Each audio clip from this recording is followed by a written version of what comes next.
Okay, what up ladies and gents, it's your favorite Asian robot right here, hopefully one of your favorite official content creators for Warhammer 40,000 Darktide, and today, what I'm going to do is I'm going to teach you guys about my Arbitrator build. Alright, this is my Doggo build that you would have seen me use in Havocs. Now, I'm going to start this by saying that there is no gameplay in this video. I am strictly going to teach you how to build it in this video. If you want to check out the gameplay, you can actually go and see the streams where I have played the Arbitrator. And if you would like me to record a separate gameplay video for you guys, let me know in the comments to this video and I'll happily record gameplay for you guys separately. I just don't want to put it all together because it just makes the video extra long, and I'm sure you guys are just here to see what kind of talents to build and all that kind of stuff. So without further ado, let's get started. Okay. When it comes to this particular build, you are going to be making use of the dog.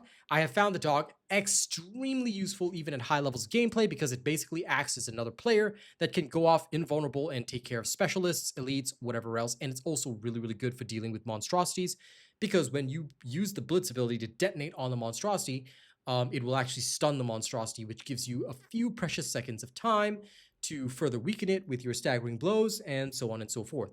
Okay, now, I'm going to go through the talents first, then the weapons, then the curios and all that. But first, I just want to give you guys a little overall look.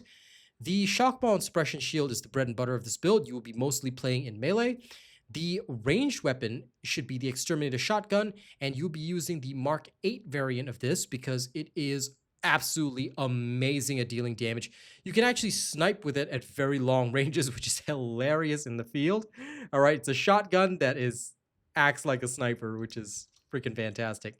Also, the Mark 8 variant has a special ammo where the special shell up the top, you've got 6 of these, and they will not restore until you pick up some ammo. But these 6 shells can inflict brittleness, which is basically for monstrosities. Pull one out when a monstrosity comes in, make it brittle, and your whole team's going to have a field day absolutely bringing that down. I love it in Havocs. I love it in Maelstroms. It's so good. All right. Last but not least, your curios don't have to be maximized. I'm just using whatever curios I managed to get out of Milk, but you will mostly focus your curios around toughness, where you will get the most bang for your buck. Okay? All right, now that you understand the overall, let's go through the talents, and I'll remove my green screen for this so that you guys can see everything. Okay, talents. First, now this is going to be detailed, but first you want to go down the left-hand side. Take no escape. 10% damage and movement speed whenever you kill an elite or specialist is excellent because in later stages of the game, multiple elites and specialists are all together. And the extra 10% damage and movement speed will allow you to move between them, kill them, and also take care of the hordes surrounding them. So I love No Escape, but it also acts as a lead up to Razor Jaw Augment. I don't know how many of you guys have seen my YouTube short about this, but Razor Jaw Augment is absolutely amazing because your Cyber Mastiff, all right, doesn't have to actually pounce. Literally anything it jumps on or even knocks away will automatically get 8 stacks of bleed applied to them. It will frequently be going around the battlefield, jumping through dense hordes of enemies, and oh my god, this can be so useful. All right, those extra 8 bleed stacks just help you with a lot of AoE bleed. So yeah, don't sleep on this. This is so good. Then after you grab these two, you want to go down the right-hand side. Okay. Hammer of Judgment is a must-take because there's literally no other way to get to the other nodes. This will give you 10% melee attack speed for 3 seconds whenever you hit 3 or more enemies with a melee attack. All right, so you will often use this with the push and swing of the Mark 6 model of the Shock Ball and Suppression Shield. All right, the other Mark has a different attack pattern, so I prefer that Mark. And the Hammer of Judgment will often trigger in those circumstances. Next, Force of Will. This is so good. You replenish 10% toughness on a staggering melee attack. Guess what?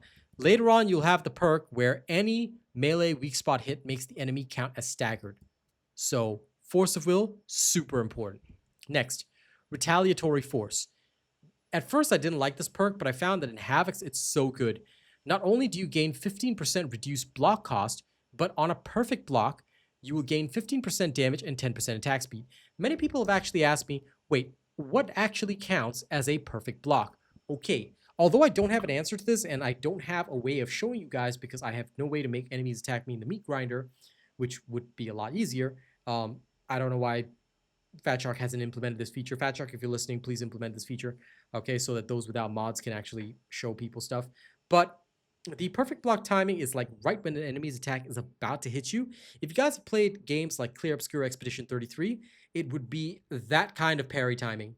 So it's a very, very tight window, but if you do it right, you gain so many benefits. And honestly, once you reach about Havoc level, in fact, once you reach Auric level, you'll be able to do it quite often because you're just dealing with so many attacks that one of them is going to get perfect blocked, which is the best part. All right, so let's carry on. I love the extra damage and attack speed for 8 seconds. It's so useful. Next, shield plates. On a block, you replenish 15% toughness over 3 seconds, and on a perfect block, you instantly replenish 10% toughness, 1 second cooldown. This is so good because you would just continuously be replenishing toughness in the field. Guess what? Blocking also helps you trigger the special ability of your Shock Maul and Suppression Shield. So you want to block as much as possible. Shield plates helps with that. All right, 10% melee damage and 10% toughness damage reduction is a no-brainer. Grab this. If I could, I would also grab the 10% range damage boost, but I don't have enough points in this build for this. So sadly, you have to go without, but thankfully, your shotgun is so amazing that it will deal with all of that by itself. Okay, otherwise, if you happen to modify the build and you've got a spare point, I would really recommend the 10% damage because it's really worth your time. Okay, let's carry on. Next is remote detonation. This is so good. It causes an explosion at your Cybermastiff's location, staggering and electrocuting nearby enemies. 3 charges, 60-second cooldown, and the best part is that it's got a fair amount of AoE. Take note that you stun the other creatures around it, so it's got a fair amount of AoE around the blast area. The damage is not that high, but the stunning potential is what you really want. That and the electrocution. So I love remote detonation because it can be used on monstrosities. Okay, Arbitrator armor. This is the gateway to everything else. Now, this particular build is very middle tree heavy. Why? The left-hand side gives you voltaic mandibles. Your Cybermastiff electrocutes enemies it attacks. This acts as a gateway to canine morale and imposing force. These two are really important. Imposing force gives you 25% damage resistance for 5 seconds after an elite or specialist kill. Guess what? High levels of gameplay, you're always going to be killing one of these elites or specialists. The 25% damage resistance is so good. On top of that, canine morale. Whenever you kill a pounced target, all right, it'll grant allies in coherency 20% toughness damage reduction and 10% toughness over 5 seconds. This is a very, excuse me, this is a very slow gain of toughness, but the toughness damage reduction for 5 seconds, beautiful. Okay. Next is part of the squad. Okay, there are 2 variations of this build. Either you pick Breaking Descent or you pick part of the squad. If you have another Arbitrator, choose accordingly. For me personally, if it's Maelstroms, I will take Breaking Descent. Anything Maelstrom and below, Breaking Descent. Havoc, I take part of the squad. Why? Your Cybermastiff counts toward unit coherency, and you and your allies in coherency gain 7.5% toughness damage reduction. In Havocs, which are super unforgiving, this can be really helpful. So I went with part of the squad, but for anything that is Maelstrom and below, I'd rather take the damage for faster clears. Okay, great. Next, plasteel plates, because that's the gateway to everything else. Take Unleash Brutality, because your Cybermastiff will prioritize elite and specialist enemies. All right, and deal 25% damage to them.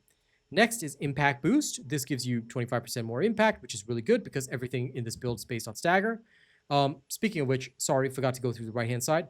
Concussive is really good because it gives you melee weak spot hits that make the enemy count as staggered for 4 seconds. So anytime you hit the head, it's going to count as staggered. Then, Suppression Force. Staggering an enemy makes them deal less minus 20% damage. It lasts 5 seconds. If you feel you don't need this, you can actually drop this for an additional point. And you can use that point to either grab, like, say, Man and Cybermastiff or any of the other perks. It's really your choice, but I like Suppression Force mostly because of monstrosities. It can drastically reduce the amount of damage they deal, helping your squad. Then Suppression Protocols is really good because hitting 3 or more enemies with an attack grants you 20% toughness damage reduction for 5 seconds. Guess what happens in a melee horde? Oh, you're going to always hit 3 or more enemies. So take Suppression Protocols. Okay. Plasteel plates I already went through. Unleash Brutality, like I said, it allows your Cybermastiff to prioritize elite and specialist enemies and deal more damage to them. You always want your dog hunting down the specials and elites, all right, because later on that's going to be what it does anyway, and this is so good for that. Impact, and then Nuncio Aquila. This is the crown jewel of being an Arbitrator. I absolutely love it. The other abilities are good too, but I find that for Havocs, this is indispensable. Why? This makes you slow down suppression immune and minus 25% recoil. Enemies within the range of this take 15% more damage, making it useful for bosses. It makes it useful when shooters are shooting at you because guess what? You're going to replenish 7.5% toughness per second. In addition to this, it lasts for 20 seconds, giving you plenty of time to snipe the enemies. And here's the other thing. Inspiring Recitation means that allies that are affected gain 30% toughness damage reduction, 30% extra revive speed, which is so good when somebody's down, and 10% attack speed. That 10% attack speed is so good for horde clear as well. And also for dealing with bosses if you're using your melee weapon as a boss killer like me. So Inspiring Recitation, must take, okay? So after that, you will come down here and grab Justified Measures. 3% damage on a successful attack, 5 stacks, lasts 5 seconds. This is a no-brainer. It's literally just free damage, take it. Then you want to get Arbitrator Revelatum. 15% damage for 5 seconds after a successful dodge. You will always be dodging something at high levels of gameplay. So why not? 15% damage affects everything, by the way. So even this affects everything. Your guns are included. Zealous Dedication gives you 2% critical strike chance on a kill, any kill. 8 stacks last 10 seconds. That's 16% critical strike chance. Additional damage for free, take it. Target Selection, love this. Killing a pounced elite or specialist grants 15% damage versus elites and specialists, and it lasts 8 seconds. All right, you're always going to be pouncing something. You're always going to be killing something. Use this. Then, Execution Order. I love this. You will periodically mark elites and specialists, which allow you to see them in the field, which is great. All right, in bosses too. Killing a marked enemy replenishes 15% toughness, but your Cybermastiff gains 150% Cybermastiff damage for 8 seconds after attacking a marked enemy. You gain 15% damage and attack speed for 8 seconds after killing a marked enemy. Okay, so you will always be killing things in higher level gameplay, and your Cybermastiff gains 150% damage. There is no reason not to abuse this. It is so good, and you will find that your Doggo will just be helping you chew through elites, specialists, whatever, even in the higher levels of gameplay. At first, I didn't believe it because of the number of enemies that come at you, but my God, my dog has been so helpful. Okay.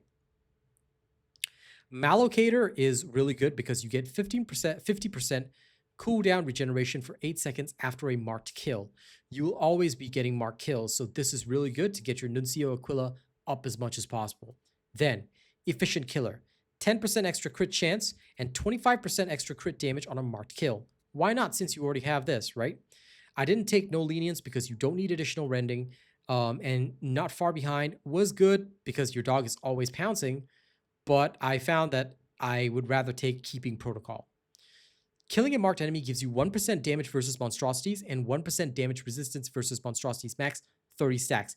30% damage resistance to monstrosities, 30% damage to them. Why not? It lasts until the end of the mission, even if you die. So, getting 30 stacks is so fast in the highest levels of gameplay like Auric, Maelstrom, Havoc. You will just have this at max stacks very quickly. And then once you get that, you are a dedicated boss killer. All right? And that is the entire talent tree explained. Okay, quick summary of all the talents. What you want is left-hand side, then right-hand side like this. Down here, grab your remote detonation. The middle is the heaviest, so you'll have to grab everything here. Only once you've grabbed everything here and your aura, move on. Grab your Unleash Brutality. Come down here, Nuncio Aquila, left-hand side. Straight down to Justified Measures, and then across to the left-hand side of the tree. Grab your Execution Order, and grab all these other things to make yourself more valuable. All right? That's a quick summary of the talents. Now let's go into the weapons. Okay. Now it's time to talk weapons. Let's start with the melee weapon. The Shock Ball and Suppression Shield is beautiful. All right? The special ability is that when you block attacks, you will charge the shield's energy. This includes blocking ranged attacks, and it can block ranged attacks. Energy is also passively gained slowly over time. If enough energy is stored, the special action consumes part of the energy, and at maximum charge, you can do this twice, but it performs a high-power electrical flash which stuns and suppresses enemies in a cone in front of the shield. All right, this is based on your power output stat. All right, The range says 20. I think it means 20 meters, but I don't believe that the range is that long. Either way, it doesn't matter. The angle will increase the more your power output is. So in terms of recommended stats, I say damage, okay, and penetration are your two biggest priorities. Why? You need your damage and penetration to be as high as possible in order to actually smack down heavily armored enemies. All right. And considering the fact that you gain 25% rending to staggered enemies, your penetration is going to be like practically 100% for all enemies. And the only carapace armored enemy that you have to really worry about is the Crusher. So abuse this. Defenses, you want to also have it maximized because this is a very slow weapon. Your dodge distance is gimped. Your sprint cost, you want it as low as possible. Your push cost, you want it as low as possible. And your dodge limit, you want as high as possible. So defenses, I maxed out. Crowd control. Now, you might say, wait a second, aren't you supposed to be staggering things? Like, come on, this is ridiculous. Why wouldn't you want crowd control maxed? Because you already have enough talents to stagger everything. This thing staggers everybody and their grandmother. All right, so you don't really need a high crowd control stat. If I'm wrong, please feel free to tell me, but this has been working beautifully. And also, even if you have a 60% crowd control, you can already see that the range, for example, for light attack stagger is between 11 and 17. At 60%, I'm already at 14.6. And you can only get up to about, if I'm not wrong, close to 16 at 80%. So the difference between 80% and 60% is not that much. So for me, I'm totally fine with this. And heavy attack is even worse. The range is teeny tiny. So crowd control is your dump stat. The rest, maximize, please. Damage and penetration speaks for itself, obviously, because you want as high damage as possible. And power output, oh, this just makes your flash fun. Okay? In terms of perks, you will want 25% damage to unyielding enemies and 25% damage to flak armored enemies. Why? This weapon is your boss killer. As mentioned in the armor types video, unyielding enemies are all monstrosities, and flak armored enemies are the humanoid monstrosities like the captains and whatnot. They are all flak armored. So by having these two perks, you increase the damage to the two types that you need to kill hardest with your melee weapon. All other enemies like unarmored, maniac, your melee weapon is going to chew through them anyway because you deal insane amounts of damage as an arbitrator. Okay, you've got buffs upon buffs upon buffs. You will just take care of these like nobody's business. So that's why we don't need to worry about other types. Now, for your blessings, I would recommend Opportunist. 25% rending versus staggered enemies means that you just deal more damage against all armor types. All right, if you just take a look at your weapon breakdowns, right? Even your light attacks are all strike down, strike down, strike down, right? You'll just be able to penetrate even more armor with weak spot hits, critical hits, whatever. So there's no reason not to have Opportunist, all right? The extra rending versus staggered enemies, which you can always stagger simply by hitting their head, i.e. the weak spot, is a no-brainer. Then high voltage, guess what your Cyber Mastiff does? Electrocutes enemies. 25% additional damage versus electrocuted enemies, including bosses, is beautiful. Please abuse this, okay? And these two blessings are what I like to use the most. That's it for your melee weapon. Let's move on now to your ranged weapon. The beautiful Exterminator Shotgun. Why is this thing so great? Well, let me just show you why. The range on this is extreme. It's very accurate, okay? You can chew through most enemies very quickly. And this thing will shatter them. It's also got an immense amount of penetration. All right, if you want to hit a target behind another target, you'll have no trouble doing it with this. Let me show it to you. Aligned. Guess what? Both of them are dead. So this is why I love the Exterminator Shotgun. This weapon is absolutely beautiful in the field, and you will love abusing it as much as I do. The Mark 8 is better than the Mark 3 in my personal opinion. The Mark 3 has a very different firing type. If you swap to the Mark III, although you can reduce the spread, it fires a spread shot, making it very difficult to hit. Although you can hit multiple targets like so, it makes it very difficult to concentrate your fire, especially when it comes to sniping enemies. This is not really very good.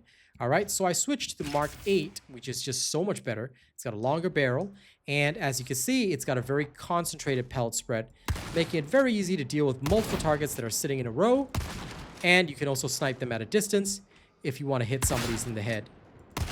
Like so. Okay? There you go. So once again, please make sure you're using the Mark 8.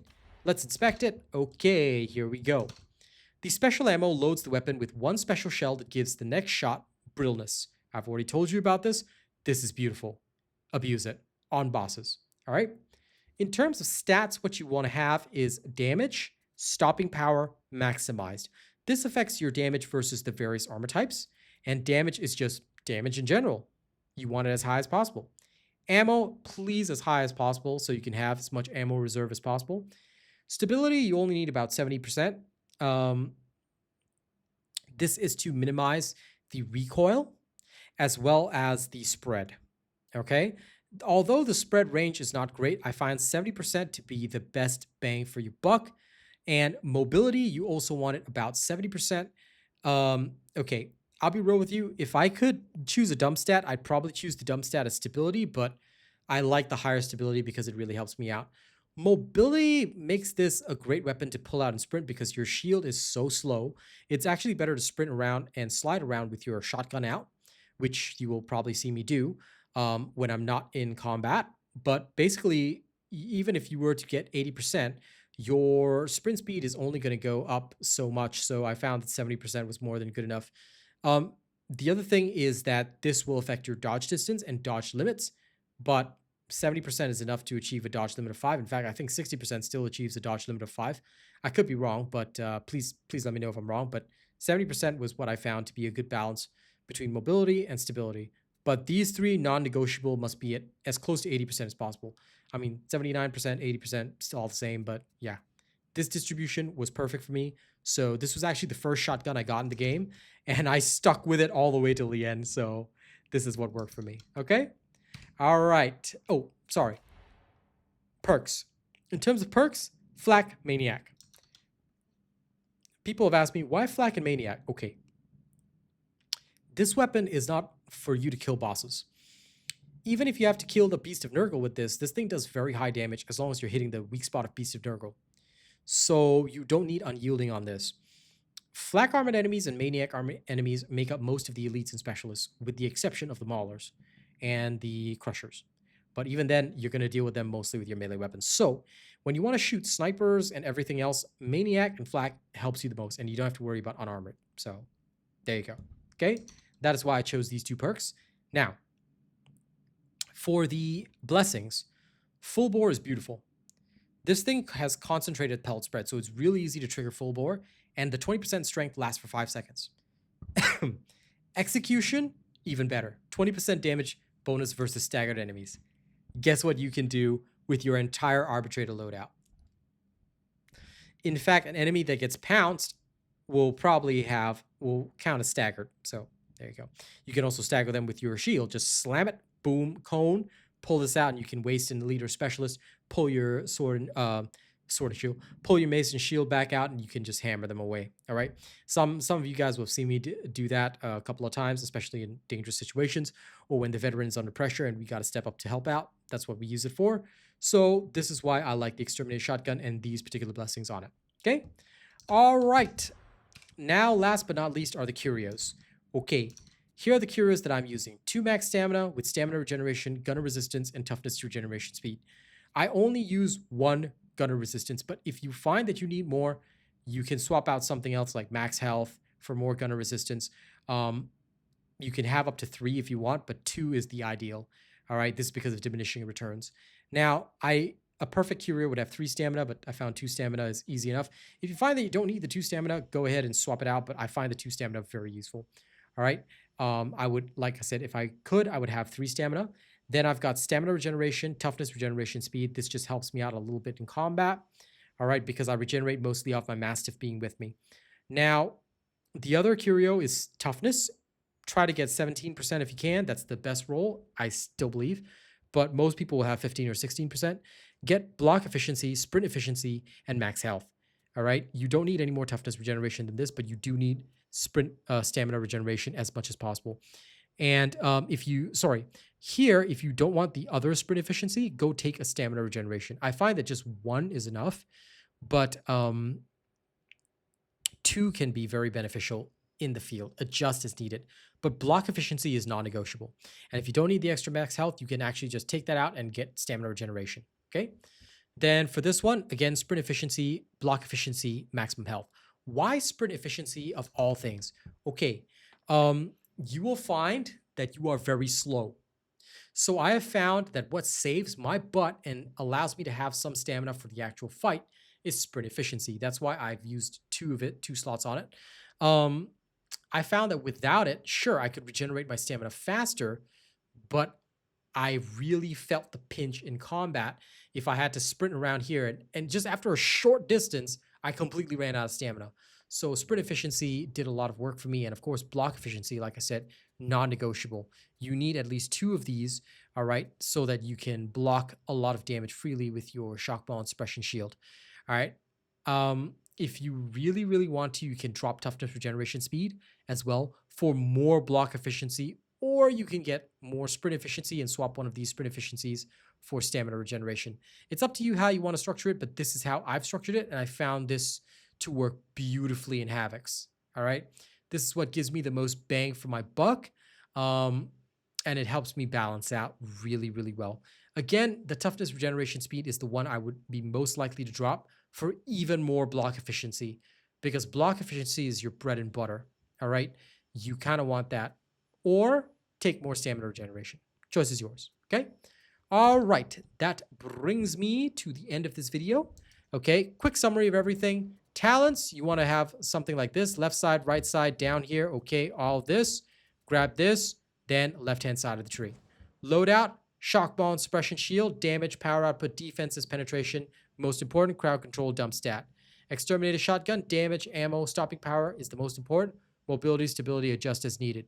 Perks, unyielding enemies, flak armored enemies for your melee weapon. Blessings, opportunist, high voltage for your ranged weapon. Execution, full bore. Okay. Damage to flak armored enemies, damage to maniacs. For your curios, a max stamina curio. Toughness works beautifully. Perks, at least 1 damage resistance versus gunners. I find this very useful for Havocs. Again, 2 would be good if you've got the space for it. Adjust your perks accordingly. 1 stamina regeneration is enough, but 2 would be very, very good. 1 toughness regeneration is enough, but you can drop it if you don't like it. At least 2 block efficiencies, 2 sprint efficiencies, and the other one is I just use max health, but you can do whatever you want with that. You find max health is not useful, pick something else and you're good to go. All right. That is it for this build video. I hope it was helpful to you. I know the video was long, but I like to be detailed in what I explain to you guys. If you guys want to see gameplay of this build, let me know in the comments and I'll happily show you guys gameplay in a separate recording where I can devote time to actually teaching you about how this plays. All right. Thank you very much for watching this video. I hope this helps you build your Arbitrator your way, and let me know if the build worked for you, because I mean, you'll see the evidence on my stream. Link is in the video description. You will see the evidence of me playing Havocs and Maelstroms and all that, so please do enjoy, okay? Thank you very much. See you on the next one, and don't do anything weird while I'm gone. Oh, and before we go, sorry, I have to thank all of July's top supporters. I know the month just started, but big thank you to Dan Winban, top tipper. Top Super Chatter is Lawbreaker. Top Super Chatter list includes Kabak Dan, Jody Wilkins, Sir Tommy, Dan Winban, Eddie X79. George Tishon is supposed to be in there as well. I don't know why this list is not updated. Amelia, Leroy, Ronnie Macy, Gypsy Warrior, Foxy Kim, Toothiest Wolf, Louis Acosta, and Baron Von Crash. Top channel membership gifter is Arcane Silver with 40 gifted memberships already. And top channel membership gifter list includes Jody Wilkins, Hank Itmock, and Dan Winban. Thank you guys so much, and I'll see y'all in the next one. Don't do anything weird while I'm gone, yeah? Catch you later.